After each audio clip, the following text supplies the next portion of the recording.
समस्याओं का हल है इस बजट में। तो सबसे पहले सर मैं मिडिल क्लास की चर्चा करना चाहूँगा, उसके बाद अपने भाषण के अन्य भागों पे जाता जाऊँगा। सर पहली बात तो यह है कि सरकारें मिडिल क्लास को एक आत्मा रहित कंकाल समझती हैं जिसकी हड्डियों पे चढ़ के $5 ट्रिलियन इकोनॉमी बनाना चाहती हैं। सर इस देश का मिडिल क्लास कमर तोड़ मेहनत करता है, लेकिन इस मेहनत के बावजूद मिडिल क्लास गरीब हो रहा है, अमीर नहीं हो रहा। गरीबों के लिए तो अक्सर सब्सिडीज और स्कीम्स लाई जाती हैं जो कि लानी भी चाहिए।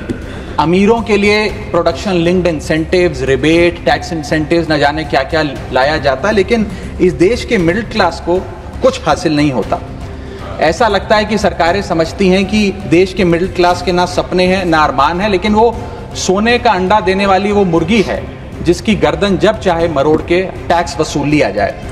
इसी के चलते सर मैं कहना चाहता हूं कि इस देश में मांग यानी कि डिमांड इसलिए गिर रही है क्योंकि इस देश का मिडिल क्लास सिकुड़ रहा है। तमाम आंकड़े एफएमसीजी सेक्टर से लेके गाड़ी बेचने वाले कंपनियों की सेल्स के आप उठाकर देखेंगे तो वो आपको यही बताएंगे कि इस देश का मिडिल क्लास खर्च नहीं कर रहा, और खर्च इसलिए नहीं कर रहा क्योंकि उसकी जेब में आमदनी ही नहीं है। मिडिल क्लास खाली सेंसस के लिए नहीं है सर, उसके भी अपने अरमान हैं, उसके अपने सपने हैं। 1989 में यूनाइटेड स्टेट्स ऑफ अमेरिका में एक पिक्चर बनी थी जिसका नाम था Honey I shrunk the kids. मुझे लगता है भारत देश में वर्ष 2025 में पिक्चर बननी चाहिए honey I shrunk India's middle class. Sir मैं आपको साफ तौर पे बताना चाहता हूं कि मिडिल क्लास टैक्स उससे वसूला जाता है जैसे उससे किसी अधिकार से हम टैक्स ले रहे हैं और सुविधा उसको एहसान मुताबिक दी जाती है। सर नेस्ले इंडिया के अभी आंकड़े आए जो इस देश की सबसे बड़ी एफएमसीजी कंपनियों में आता है। उस आंकड़ों में यह पता लगा कि 8 वित्तीय वर्षों में इस वर्ष सबसे कम ग्रोथ उन्होंने दर्ज कराई। और जब नेस्ले इंडिया के चेयरमैन से यह बात पूछी गई कि क्यों आप अपनी लोएस्ट ग्रोथ पर आ गए, तो नेस्ले इंडिया के चेयरमैन ने कहा कि भारत का मिडिल क्लास खरीद नहीं रहा, भारत का मिडिल क्लास सिकुड़ रहा है। मैं महंगी गाड़ी और महंगे मकानों की बात नहीं कर रहा सर, लेकिन सस्ती गाड़ी और सस्ते मकान जो मिडिल क्लास खरीदता है उनकी डिमांड घटती जा रही है, उसकी प्रोडक्शन घटती जा रही है, जिसका सीधा इंपैक्ट हमारी इकोनॉमी पर है। काफी चर्चा हुई सर सरकार द्वारा कि हम मिडिल क्लास के लिए 12 लाख की टैक्स रियायत लेकर आए। मैं सर बतौर चार्टर्ड अकाउंटेंट ये बताना चाहता हूं कि ना ही ये टैक्स एग्जेम्पशन है, ना ही ये टैक्स डिडक्शन है, ये एकमात्र टैक्स रिबेट है। इस रिबेट का स्वागत हम सब करते हैं, हम सबको खुशी हुई, लेकिन मैं आपको इन तीनों में फर्क बताना चाहता हूं और ये दिखाना चाहता हूं कि कैसे चोर दरवाजे से इंडियन मिडिल क्लास से अभी भी इनकम टैक्स वसूला जा रहा है। पहली चीज सर, ये इनकम टैक्स एग्जेम्पशन नहीं है। एग्जेम्पशन होता है जैसे एक सोर्स ऑफ इनकम पर इनकम टैक्स लगे ही ना, जैसे कि इस देश में एग्रीकल्चरल इनकम, खेती बाड़ी से जो कमाई होती है उस पर कोई इनकम टैक्स नहीं लगता, ये वो नहीं है। ये टैक्स डिडक्शन भी नहीं है। टैक्स डिडक्शन होता है कि फर्ज करिए आपने साल में 15 लाख रुपए कमाए, इनकम टैक्स डिडक्शन आपको 12 लाख रुपए की मिली, तो 15 घटा 12 3 लाख पर आपको इनकम टैक्स देना पड़ेगा। ये टैक्स डिडक्शन भी नहीं है, ये टैक्स रिबेट है। यानी कि 12 लाख तक अगर आपने पैसा कमाया साल में तो आपको इनकम टैक्स नहीं देना, लेकिन जैसे ही 12 लाख से ज्यादा, फर्ज करिए आपने 12 लाख 1,000 रुपए कमाया, तो पूरे 12 लाख 1,000 पे आपके स्लैब अनुसार आपसे इनकम टैक्स वसूला जाएगा। और दूसरी चीज कैपिटल गेन्स पे, यानी कि अगर आप अपने कोई मकान बेचते हैं, सोना बेचते हैं, इक्विटीज बेचते हैं, शेयर्स बेचते हैं, उस पर जो कैपिटल गेन पे, मुनाफे पे लगता है टैक्स, वो इस 12 लाख की सीमा में नहीं आएगा, उस पर आपको अतिरिक्त टैक्स देना पड़ेगा।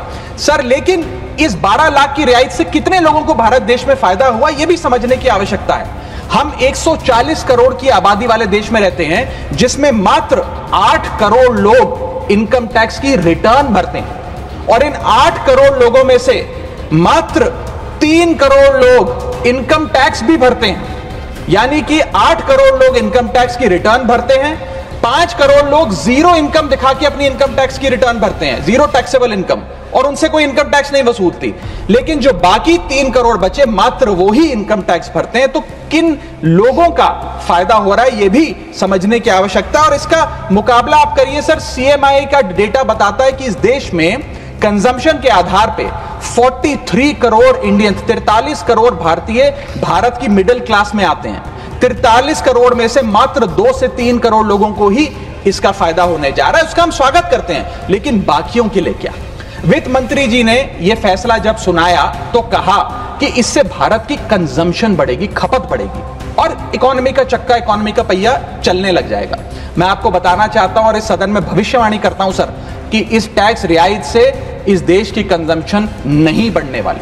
अगर आप वास्तव में इस देश की खपत यानी कि कंजम्पशन बढ़ाना चाहते हैं तो आपको इनकम टैक्स के साथ साथ जीएसटी नाम का टैक्स कम करना पड़ेगा, क्योंकि जीएसटी वो टैक्स है जो इस देश का अमीर से अमीर आदमी और गरीब से गरीब आदमी भी देता है। जब गरीब आदमी अपने घर में चूल्हा जलाने के लिए माचिस खरीदता है तो उस पर भी जीएसटी देता है, और अमीर आदमी जब सफर करने के लिए मर्सिडीज और बीएमडब्ल्यू खरीदता है उस पर भी जीएसटी देता है। जीएसटी वो लोग भी देते हैं जो इनकम टैक्स नहीं भरते, जीएसटी वो लोग भी देते हैं जिनको सरकार उन 80 करोड़ भारतीयों को जिनको फ्री राशन देती है, जीएसटी उनसे भी वसूला जाता है। तो सही मायने में अगर आप भारत में खपत यानी कि कंजम्पशन को बढ़ाना चाहते हैं, इकोनॉमी रिवाइव करना चाहते हैं, तो आपको जीएसटी कम करना पड़ेगा और जीएसटी स्ट्रीमलाइन करना पड़ेगा। सर, मिडिल क्लास इस देश का सबसे देशभक्त क्लास है जो सबसे ज्यादा टैक्स देता है। और सर, जब नौकरी से लौटता हुआ साधारण पैंट शर्ट पहने मिडिल क्लास का आदमी मेट्रो की लाइन में खड़ा होता है तो उसे यह चिंता नहीं होती कि घर जाकर कौन सी पिक्चर देखूंगा या कौन सा पकवान खाऊंगा। उसे यह चिंता होती है कि मैं अगले हफ्ते अपने बच्चों की फीस कैसे भरूंगा, बाबूजी का ऑपरेशन कैसे कराऊंगा, या बड़े साल नौकरी कर ली अब एक स्कूटी खरीद लेता हूं, लेकिन जब बाजार जाता है तो पता लगता है वो स्कूटी जो 4 लाख की जो 40,000 की मिलती थी वो अब 1 लाख रुपए की मिलने लगी, या वो ऑल्टो गाड़ी जो 3-3.5 लाख की मिलती थी अब 10 लाख रुपए की मिलने लगी। ये सच्चाई है सर, और इसलिए है क्योंकि सर सैलरी बढ़ती नहीं, बचत होती नहीं, सिर्फ और सिर्फ महंगाई बढ़ती है। और सर, मैं ये भी आपको बताना चाहूंगा, रिपोर्ट्स बताती है, इकोनॉमिक सर्वे ऑफ इंडिया बताता है कि सैलरी औसतन मात्र 3% बढ़ी है पिछले वित्तीय वर्ष में, जबकि food inflation 10%, health care inflation 15% और कंज्यूमर प्राइस इन्फ्लेशन और न जाने कितनी इन्फ्लेशन तो इनसे कहीं ज्यादा ऊपर आंकड़ों पर आज मंडरा रही है, लेकिन उसके मुकाबले सैलरी मात्र 3% बढ़ी। सर, देश का मिडिल क्लास एक बहुत बड़े डेट ट्रैप में भी फंसने जा रहा है। मैं ये भी भविष्यवाणी आज करना चाहूंगा, क्योंकि भारत का household debt to GDP ratio आज 40% पे खड़ा हो गया। सरल भाषा में बताऊं तो भारत के मिडिल क्लास परिवार आज रोजमर्रा के जीवन के लिए, अपने डेली एक्सपेंसेस के लिए लोन लेने पर मजबूर हो गए हैं, चाहे वो पर्सनल लोन हो, चाहे वो क्रेडिट कार्ड के जरिए हो, या चाहे वो अन्य प्रकार से फाइनेंशियल इंस्टीट्यूशन से ब्याज पर पैसा लेना हो। यानी कि जो सैलरी 1 तारीख को आती है वो पहले ही आपके रोजमर्रा के जीवन में जो आपने खर्चा करने के लिए ब्याज पर पैसा लिया हुआ है उसके भुगतान में लग जाती है, और इंडिया का मिडिल क्लास एक डेट ट्रैप में फंसता जा रहा है। ये लोन कोई मकान बनाने के लिए या दफ्तर खरीदने के लिए या एसेट क्रिएशन के लिए नहीं है, ये day to day expenses meet करने के लिए, जो भारत के मिडिल क्लास को एक डेट ट्रैप में खड़ा करता जा रहा है। सर, सैलरी तो 7 तारीख को आती है महीने की, लेकिन 1 तारीख को मकान मालिक आ जाता है दरवाजे पे दरवाजा खटखटाने की किराया दो, और सारी उम्र काम करने के बाद एक मिडिल क्लास का आदमी सोचता है कि अंत में रिटायरमेंट के समय एक छोटा सा अपना मकान, जमीन खरीद के मकान बनाऊंगा। जमीन खरीद के मकान बनाना तो छोड़िए सर, आज रियल एस्टेट के प्राइसेस आपकी अर्निंग्स, मिडिल क्लास की अर्निंग्स के मुकाबले इतने ज्यादा हैं कि रिटायरमेंट 2-3 जन्म काम करने के बाद, रिटायरमेंट लेने के बाद भी शायद वो 2 BHK अपार्टमेंट भी नहीं खरीद पाएगा। इसीलिए मिडिल क्लास आज सरकार को वो गाना सुनाना चाहता है कि सारी उम्र हम मर मर के जी लिए, एक पल तो अब हमें जीने दो। सच्चाई यह है सर कि मिडिल क्लास के घरों में जब कभी शादी का कार्ड आता है तो चिंता हो जाती है कि सगन में कितना पैसा देना पड़ेगा, और साथ ही साथ नया सूट सिलवाना पड़ेगा, ट्रेन का खर्चा हो जाएगा, एटसेट्रा। सर, मिडिल क्लास के साथ साथ मैं दूसरा बड़ा मुद्दा जो आज इस वक्तव्य में आपके सामने पेश करना चाहूंगा सर, वो है रेलवे का। सर, रेलवे का एक अतिरिक्त बजट आया करता था जिसकी प्रथा बंद हो गई। आप इस भारतीय रेल के महत्व इसी चीज से समझ सकते हैं कि उसके लिए एक अतिरिक्त बजट सदन में पेश किया जाता था, क्योंकि अब रेल बजट पेश नहीं होता तो उस पर व्यापक चर्चा भी नहीं होती।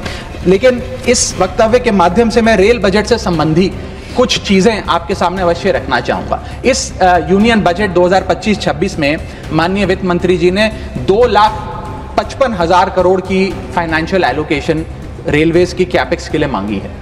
ये 2009 से 2014 के बीच में लगभग 50,000 करोड़ होती थी, जो आज इतने गुना 5 गुना बढ़ के 2.5 लाख करोड़ से ऊपर हो गई है। तो इस पे व्यापक चर्चा अवश्य होनी चाहिए। सर, भारतीय रेल जो भारत की लाइफलाइन कहलाई जाती थी, आज उसकी स्थिति ऐसी है कि अगर मजबूरी ना हो तो शायद कोई यात्री रेल की ओर देखना भी ना चाहे। रेल जनता का रेल जरूर बना रही है और इसका कारण यह है कि भारतीय रेल को अपनी पीआर, सोशल मीडिया कैंपेन्स और रील्स ज्यादा पसंद है, ना कि रेल की सुविधाओं को कैसे बेहतर करना है वो पसंद है।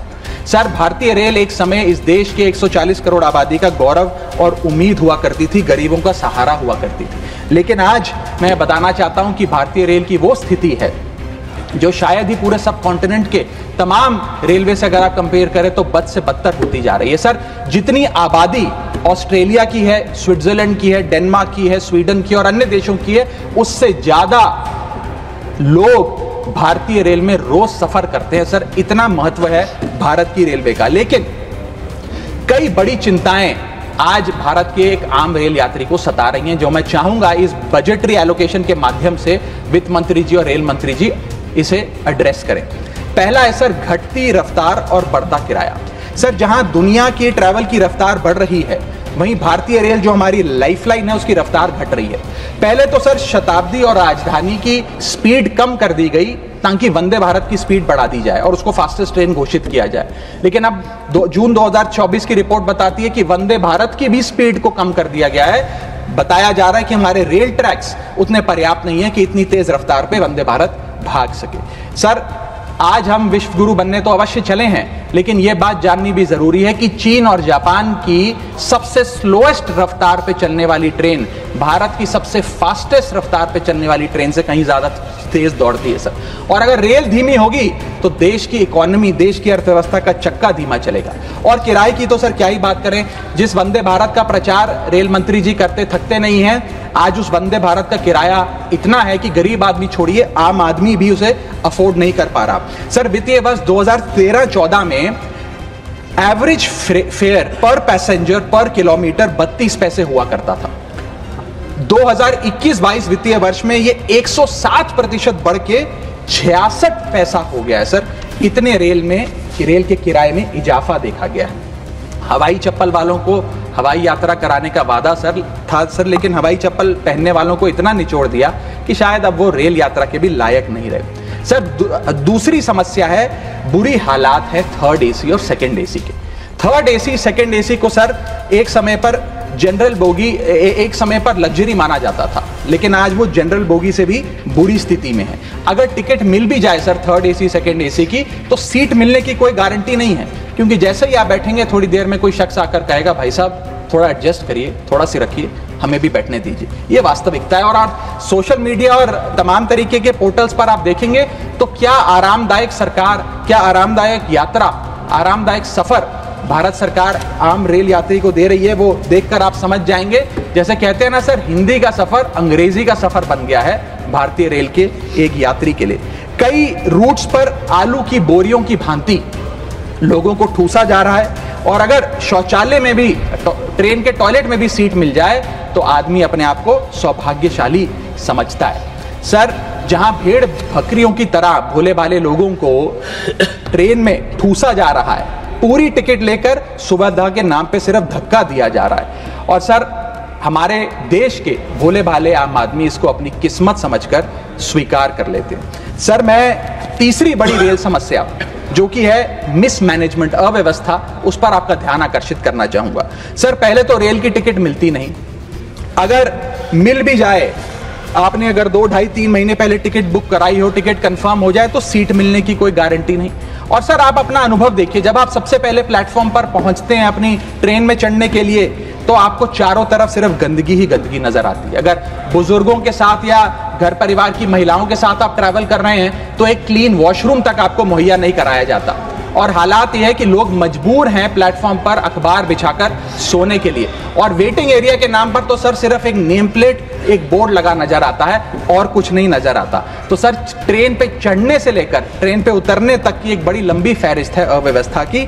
यहां तक कि सर, आज जब इस ठंड के मौसम में एक यात्री एक लंबा सफर तय करता है ट्रेन में और सोचता है कि थोड़ा आराम कर लूं, कंबल चादर खोल के ओढ़ने का प्रयास करता है, तो उस कंबल चादर से इतनी बदबू आती है, इतनी दुर्गंध आती है, और उसके उसके जवाब में रेल मंत्री और रेल मंत्रालय बताता है कि हम महीने में एक बार कंबल धोते हैं। महीने में एक बार कंबल धोएंगे तो सर सुगंध आएगी कि दुर्गंध आएगी, मैं चाहूंगा कि सरकार इसका फैसला ले।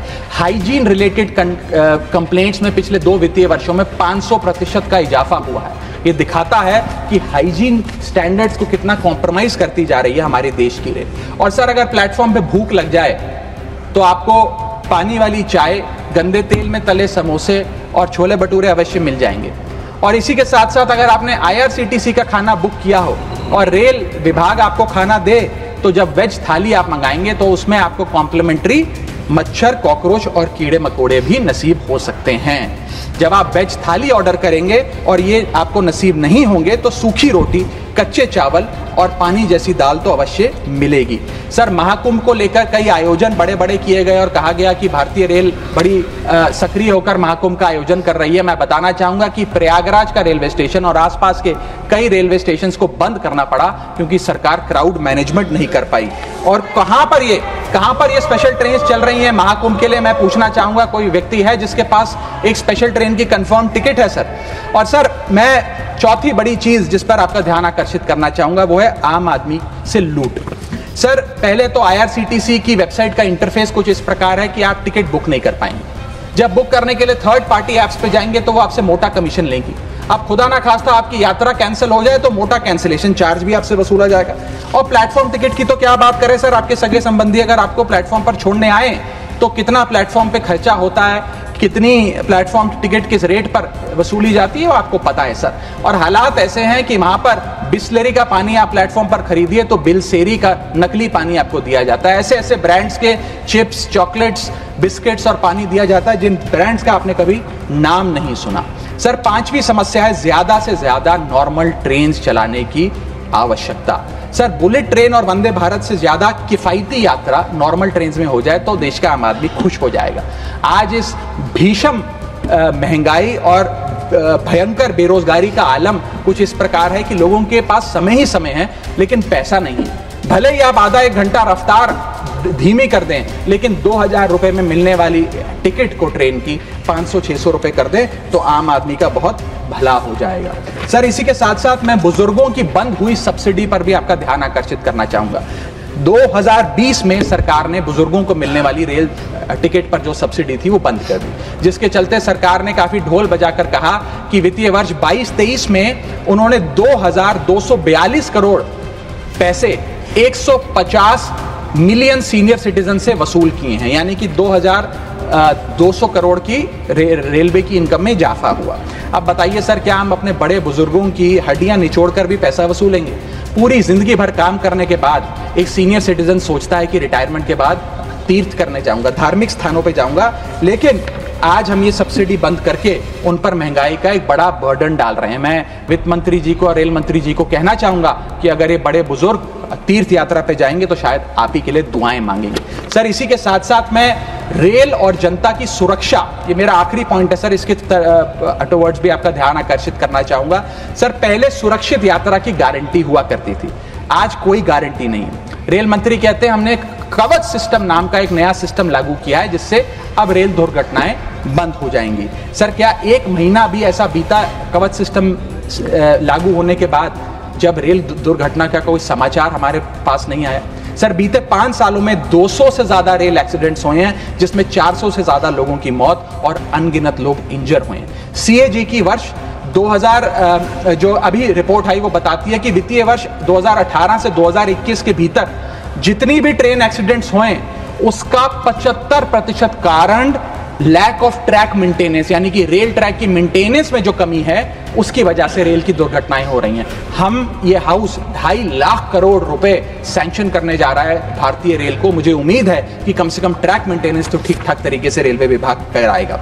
सर इसी के साथ साथ जितनी भी ये समस्याएं बताई गई हैं, अगर रेल मंत्री रील से ज्यादा रेल पर ध्यान दे तो अवश्य इसका इलाज हो जाएगा। मैं 4 पंक्तियां एक आम रेल यात्री के अनुभव को एक्सप्लेन करते हुए आपके सामने पढ़ना चाहूंगा। सर अजब गजब चल रहा है रेल का खेल, हमेशा गाड़ी लेट तो कहीं ब्रेक फेल, महंगी टिकट के बाद भी सीट मिलने की आस नहीं, सुरक्षित पहुंच जाएं इस बात पर विश्वास नहीं, भिड़ रहे हैं ट्रेनें, मर रहे हैं लोग, रेल मंत्री लगा रहे हैं अमृतकाल का भोग। बुकिंग से लेकर टिकट कैंसिलेशन तक दर्जनों टैक्स का जाल, भेड़ बकरियों की तरह ठूसे जा रहे हैं लोग। कैसे मनाएं अमृतकाल?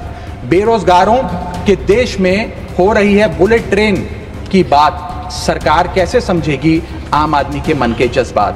रेल मंत्री को रेल नहीं रील पसंद है, टिकट के नाम पर मनमाना बिल पसंद है। खाना मांगने पर मिलता है कॉकरोच, छिपकली और मच्छर। इतना बदहाल हो चुका है हमारी लाइफलाइन का स्ट्रक्चर। आखिर कैसे सुधरेगी व्यवस्था, कैसे बदलेंगे हालात? सरकार समझने को तैयार नहीं, आम आदमी के जज्बात। सर, मैं अपने अगले भाग में आपका ध्यान आकर्षित करना चाहूंगा, जो new administration United states of America में आई है, उसका क्या इकोनॉमिक आर्थिक इंपैक्ट भारतीय अर्थव्यवस्था पर पड़ने जा रहा है। सर, पहले तो 4 फरवरी 2025 को अमेरिका की सेना का एक माल ढोने वाला बड़ा विमान 104 भारतीयों को डिपोर्ट करने के लिए भारत आया। पता लगा कि उन भारतीयों के हाथ में हथकड़ियां और पैरों में जंजीरें थी, बेड़ियां बांधकर उनको लाया गया। बताया जा रहा है कि 7,25,000 ऐसे लोग हैं जो बिना दस्तावेज के भारतीय प्रवासी वहां रह रहे हैं, जिनको अब एक एक कर अमेरिका भारत वापस भेजने जा रहा है। सर, हम चले तो विश्व गुरु बनने थे, वहां अमेरिका ने अपनी मिलिट्री लगाकर हजारों लोगों को डिपोर्ट करना शुरू कर दिया है। मैंने सर किसी बांग्लादेश, पाकिस्तान या श्रीलंका के नागरिक को डिपोर्ट होने की खबर तो नहीं पड़ी, लेकिन भारतीयों के साथ जो अमानवीयता हुई वो जरूर उसकी खबर पड़ी। सर, मैं ये स्पष्ट करना चाहता हूं कि इलीगल माइग्रेशन को तो शायद इलीगल इमिग्रेशन को इस सदन में बैठा कोई भी व्यक्ति सपोर्ट नहीं करेगा, लेकिन सर जो उस नाउमीदी के शिकार रोजगार की तलाश में युवा गए, उनके साथ जो इनह्यूमन ट्रीटमेंट हुआ उसको लेकर तो हमें आवाज बुलंद करनी चाहिए। सर, 40 घंटे तक उनके हाथों और पैरों में बेड़ियां बांध के रखा गया, वॉशरूम तक नहीं जाने दिया गया। सर, इसको लेकर मुझे लगता है शायद इस देश के हर नागरिक का खून खौलता होगा। उसी के सामने इसी एग्जाम्पल के सामने हमारे पास एक और एग्जाम्पल है। इस दुनिया का एक बहुत छोटा सा देश है सर, कोलंबिया। कोलंबिया के राष्ट्रपति गुस्तावो को जब पता लगा कि अमेरिका से एक सेना का माल ढोने वाला विमान इसी प्रकार कोलंबिया के नागरिकों को जो बिना दस्तावेज के वहां पाए गए कोलंबिया छोड़ने के लिए आ रहा है, तो उन्होंने उस विमान को लैंडिंग की अनुमति नहीं दी। उन्होंने कहा कि मैं अपना विमान भेजूंगा, कोलंबिया सरकार का विमान, और पूरे सम्मानजनक तरीके से मैं अपने नागरिकों को वापस लाऊंगा। सर, वास्तव में कोलंबिया जो डटकर अमेरिका के सामने खड़ा हो गया, वो असल विश्व गुरु बना इस महीने में तो। और मैं मिनिस्टर ऑफ एक्सटर्नल अफेयर्स से भी पूछना चाहूंगा सर कि वो खुद क्यों नहीं गए इन नागरिकों को, हमारे भाइयों बहनों को रिसीव करने?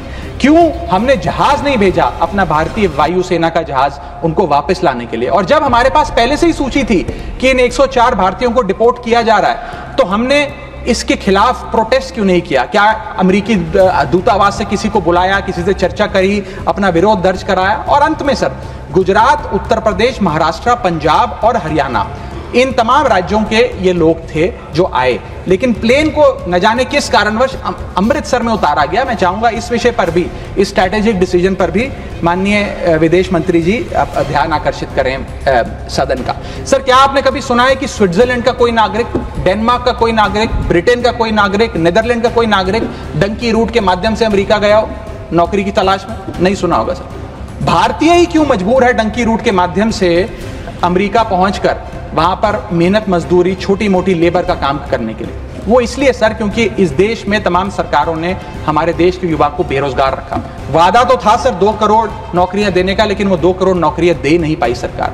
शायद लैक ऑफ अपॉर्चुनिटीज और अनएम्प्लॉयमेंट के चलते लोग अमेरिका जाने को मजबूर हो गए। मैं बताना चाहूंगा सर, आप इसको इस परिप्रेक्ष्य में भी देखने की कोशिश करें कि अमेरिका के सबसे पिछड़े राज्यों में एक राज्य है मिसिसिपी जो आता है। मिसिसिपी राज्य में अमेरिका की सबसे लोएस्ट पर कैपिटा इनकम है। मिसिसिपी की भी लोएस्ट पर कैपिटा इनकम $48,000 प्रति वर्ष है। उसका मुकाबला करिए सर, कंपेयर करिए भारत की पर कैपिटा इनकम से। भारत की पर कैपिटा इनकम मात्र $1160 है। कहां अमेरिका की सबसे गरीब राज्य की पर कैपिटा इनकम, यानी कि साल में औसतन मिसिसिपी में रहने वाला एक आदमी $48,000 कमाता है, वहां एक भारतीय औसतन $1160 कमाता है। तो क्यों नहीं कोई बेहतर जिंदगी के लिए, ज्यादा पैसा कमाने के लिए अमेरिका जाने पे मजबूर होगा सर? सर, मैं डोनाल्ड ट्रंप एडमिनिस्ट्रेशन की जो इकोनॉमिक इंपैक्ट भारत पे पड़ने जा रहा है उस पर भी आपका ध्यान आकर्षित करना चाहूंगा। सर, सबसे पहले H1B वीजास। ये H1B वीजा जो अब भारी रिस्ट्रिक्शंस के साए में फंसे हुए हैं, इसका सबसे ज्यादा अगर नुकसान किसी को होगा तो भारतीयों को होगा। सर वर्ष 2023 में 3,86,000 H1B वीजा एप्लीकेशन अमेरिकी सरकार को आई, जिसमें से 72% एप्लीकेशन भारतीयों की थी। यानी कि अगर H1B मुश्किल होगा तो सबसे ज्यादा मार भारत के स्किल्ड लोगों को पड़ेगी। दूसरा, स्ट्रिक्टर H1B वीजा। अगर स्ट्रिक्टर H1B वीजा होगा और H1B वीजा वालों के वेज में मॉड्यूलेशन करी जाएगी, उसके चलते तमाम वो कंपनियां जो भारतीयों को रोजगार देती हैं अमेरिका में, वो भारतीयों को निकाल कर लोकल अमेरिकन को जॉब्स देंगी, जिसके चलते एक बहुत बड़ी बेरोजगारी की फौज, हिंदुस्तानियों की फौज परेशान हो जाएगी, भारत वापस आने को मजबूर हो जाएगी। सर तीसरा पॉइंट, ट्रंप के प्रपोज्ड टैरिफ्स। ये टैरिफ्स क्या है सर जिसकी इतनी चर्चा होती है कि ट्रंप एडमिनिस्ट्रेशन टैरिफ लगाने जा रहा है, प्रपोज टैरिफ लगाने जा रहा है। उसका सरल मैं एक उदाहरण के माध्यम से आपको समझाना चाहूंगा। टैरिफ को आप एक इंपोर्ट ड्यूटी के चश्मे से भी समझ सकते हैं। मान लीजिए अमेरिका में बैठा एक बायर हिंदुस्तान के एक मैन्युफैक्चरर से एक शर्ट खरीदता है 100 रुपए की। आज वो शर्ट उसे 100 रुपए की पड़ती है, लेकिन अगर ये अमेरिका की नई हुकूमत ट्रंप एडमिनिस्ट्रेशन 20% का टैरिफ शर्ट्स पर लगा दे, अपैरल्स पर लगा दे, तो वो 100 रुपए की शर्ट अमेरिका के बायर को 100 रुपए की नहीं 120 रुपए की पड़ेगी। तो वो अमेरिका का बायर हिंदुस्तान से 120 रुपए की शर्ट खरीदने के बजाय 108 रुपए की, 105 रुपए की, 104 रुपए की वियतनाम, फिलीपींस और बांग्लादेश जैसे देशों से खरीदेगा। यह है टैरिफ का खेल, जिसके चलते एक्सपोर्ट्स घटेंगे, मांग घटेगी, कारखाने बंद होंगे, रोजगार जाएगा। सर पहला, आईटी एक्सपोर्ट्स। भारत $245 बिलियन का सालाना आईटी एक्सपोर्ट करता है। इसका 80% export United states of America को होता है। सबसे बड़ा प्रहार आईटी एक्सपोर्ट्स पे होगा। दूसरा, 15 से 25% यूएस टैरिफ्स इंडियन एपरल्स यानी कि टेक्सटाइल्स पर लगने जा रहे हैं, जिसका मैंने उदाहरण अभी आपको दिया। इसके चलते कॉस्ट एडवांटेज भारतीय मैन्युफैक्चरर्स की घट जाएगी, सोर्सिंग और बाइंग हिंदुस्तान से बंद हो जाएगी, और करीब करीब एस्टिमेट्स बताते हैं 2 मिलियन जॉब्स भारत की टेक्सटाइल और गारमेंट इंडस्ट्री की बंद हो जाएगी, जिसमें मेरे लुधियाने, पंजाब से लुधियाने में बहुत सारे टेक्सटाइल हब्स हैं, तमिलनाडु में है, गुजरात में, उनको सबको खामियाजा भुगतना पड़ेगा। सर इसके साथ साथ propose tariffs on Indian pharmaceuticals Donald Trump administration लगाने जा रही है। आज जितने भी pharmaceutical products, generic drugs, generic दवाइयां भारत यूएस को एक्सपोर्ट करता है, उन सब पर यह इंपोर्ट ड्यूटी लग जाएगी। मैं आपको बताना चाहूंगा 40% यूएसए की जितनी खपत है उसके 40% जेनरिक दवाइयां और ड्रग्स भारत सप्लाई करता है। तो इतना बड़ा प्रहार भारत की इंडियन फार्मा इंडस्ट्री पे होने जा रहा है, जिसके चलते रेवेन्यू लॉसेस और जॉब लॉसेस होने जा रहे हैं। तीसरा point, proposed 25% US tariff on Indian auto companies. Automobile, auto parts बनाने वाली कंपनियों पर 25% की ड्यूटी लगाने जा रही है ट्रंप एडमिनिस्ट्रेशन, जिसके चलते $14 बिलियन का ट्रेड इंपैक्ट होने जा रहा है। और इसके चलते भारत में मैन्युफैक्चर हो रही ऑटोमोबाइल्स की डिमांड घटेगी, एक्सपोर्ट घटेगा, कारखाने बंद हो गए और 10 लाख से ज्यादा लोगों की नौकरियां जा सकती हैं। सर चौथा और महत्वपूर्ण पॉइंट, एक बहुत बड़ी बेरोजगारों की फौज भारत की ऑलरेडी बेरोजगार फौज में जुड़ जाएगी। पूछिए कैसे सर? सर 7,25,000 वो लोग जो बिना दस्तावेज के रह रहे हैं, जिन्हें अमेरिका कह रहा है हम भारत भेज देंगे। 1 मिलियन वो लोग जिनका ग्रीन कार्ड अभी पेंडिंग है, उनका ग्रीन कार्ड कैंसिल हो जाएगा। लाखों H1B वीजा एप्लीकेंट जिनका H1B वीजा मिलना अब नामुमकिन सा हो गया है। और उसके अतिरिक्त भारत में जो टेक्सटाइल्स, फार्मा, आईटी और ऑटोमोबाइल इंडस्ट्री है, उसमें जॉब ले ऑफ्स होंगे।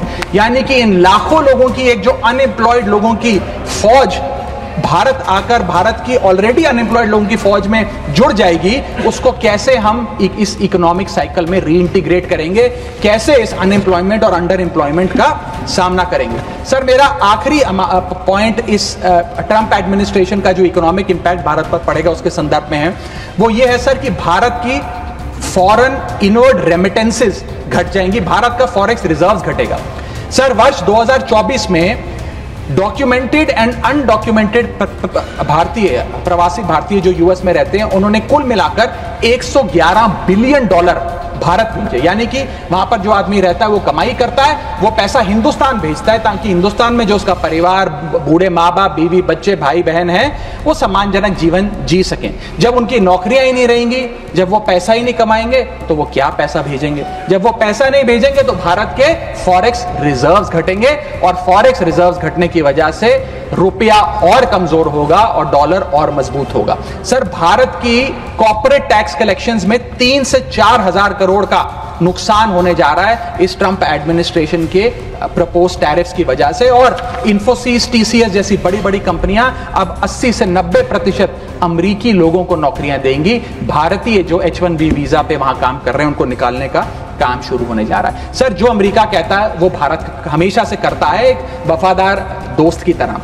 अमेरिका कहता है ईरान से कम तेल खरीदो, हम कम तेल खरीदते हैं। अमेरिका कहता है मुझसे वेपन्स खरीदो, हम डिफेंस हेलीकॉप्टर्स उनसे खरीदते हैं। अमेरिका कहता है फलाना फलाने देश पे मैंने सैंक्शन लगा दिया, इस पे रिस्ट्रिक्शंस लगा दी, इससे आप अपना व्यापार बंद कर दो, हम व्यापार बंद कर देते हैं। अमेरिका कहता है रशिया से डिफेंस एयर सिस्टम ना खरीदो, हम उसे निलंबित कर देते हैं। लेकिन उसकी इन सारी चीजों को मानने और एक वफादार दोस्त होने के नाते हमने ये चीजें मानी भी, उसके बदले भारत को मिलता क्या है सर? और सर, सबसे जरूरी बात, भारत में एक बहुत बड़े वर्ग ने और खास तौर पे भारतीय जनता पार्टी के समर्थकों ने सोशल मीडिया पर कैंपेन चलाया ट्रंप को जिताने के लिए कि ट्रंप चुनाव जीत जाए। न जाने कितने ट्वीट, फेसबुक, इंस्टाग्राम, यूट्यूब पे वीडियो बना बना कर डाले कि ट्रंप जीत जाए। यहां तक कि कुछ लोगों ने तो हवन और अनुष्ठान भी किए कि डोनाल्ड ट्रंप अमेरिका के राष्ट्रपति फिर से बन जाए।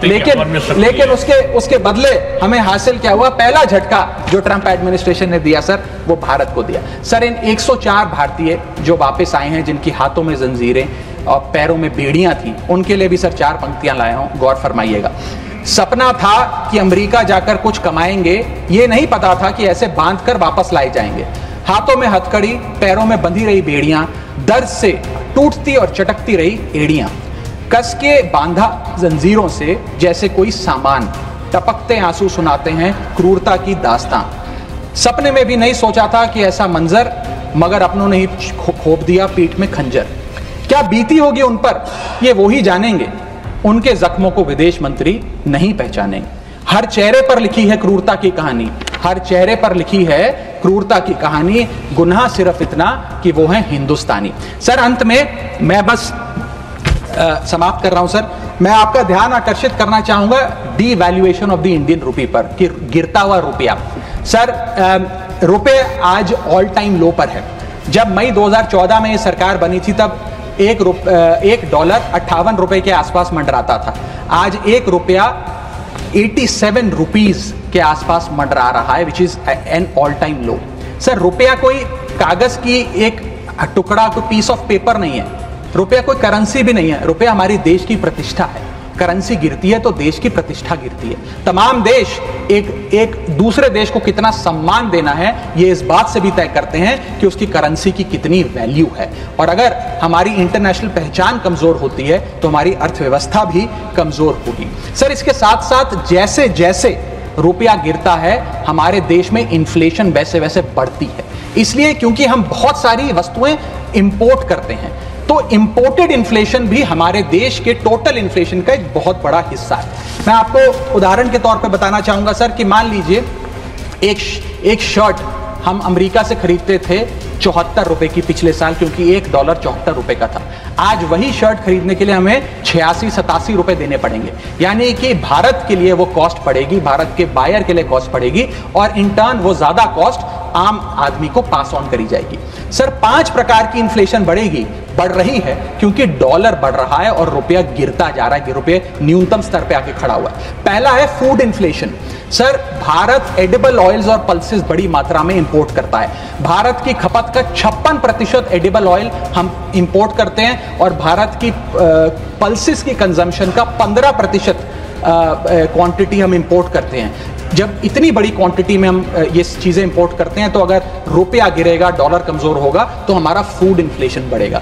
दूसरा इन्फ्लेशन जो बढ़ेगा वो है एनर्जी इन्फ्लेशन। सर, हम अपने क्रूड ऑयल यानी कि पेट्रोल, डीजल और जेट फ्यूल्स जिसे मैं कहूं, उनको इंपोर्ट करते हैं। 85% भारत की जितनी खपत है उसका हम क्रूड ऑयल इंपोर्ट करते हैं अन्य देशों से। उसके अतिरिक्त कोल और नेचुरल गैस भी इंपोर्ट करते हैं। जब रुपया गिरेगा तो ये एनर्जी बास्केट की जो वस्तुएं हैं, इनका दाम भी बढ़ेगा और ये और महंगी होती जाएंगी। और जब पेट्रोल डीजल के दाम बढ़ेंगे तो हर चीज पर इंपैक्ट आएगा, चाहे वो रोटी, कपड़ा, मकान, सब्जियां, फल और दूध ही क्यों ना हो। और इसी के चलते जब क्रूड ऑयल अंतर्राष्ट्रीय बाजार में घटता भी है हम उसका लाभ अपने नागरिकों को नहीं दे पाते, क्योंकि भारत सरकार की तो जेब ढीली ही होती रहती है, क्योंकि रुपया गिर रहा है, ज्यादा रुपया हमें देना पड़ता है डॉलर खरीदने के लिए। सर तीसरा इन्फ्लेशन जो डीवैल्यूएशन ऑफ इंडियन रुपी के चलते होगा वो है हेल्थ केयर इन्फ्लेशन।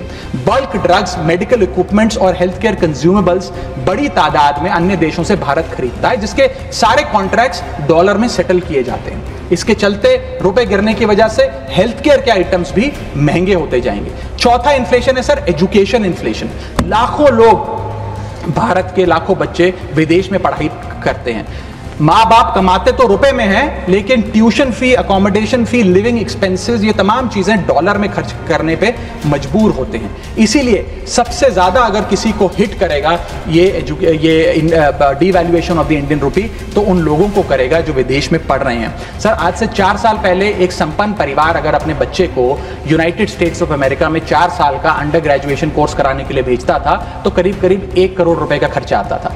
आज क्योंकि डॉलर इतना मजबूत और रुपया इतना कमजोर हो गया है, ये अमाउंट बढ़ के 2 से 2.5 करोड़ रुपए हो गया है। सर इसी के साथ साथ मैं बताना चाहूंगा कि 5वीं बड़ी इन्फ्लेशन जो इस देश में होने जा रही है गिरते हुए रुपए के चलते, वो है इलेक्ट्रॉनिक्स इन्फ्लेशन।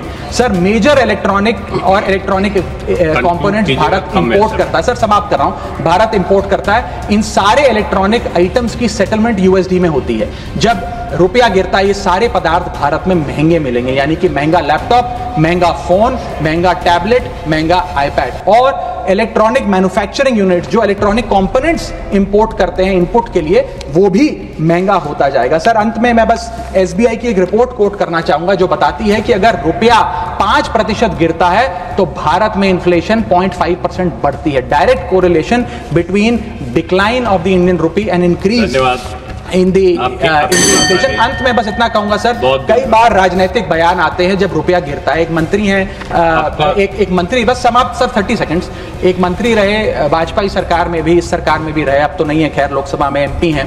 उन्होंने एक बयान दिया था जब रुपया गिरा था। उन्होंने कहा था the worth of the Indian rupee against the dollar was equivalent to Rahul Gandhi's age when UPA came to power. Today it is equal to Sonia Gandhi's age and very soon it will touch Manmohan Singh as.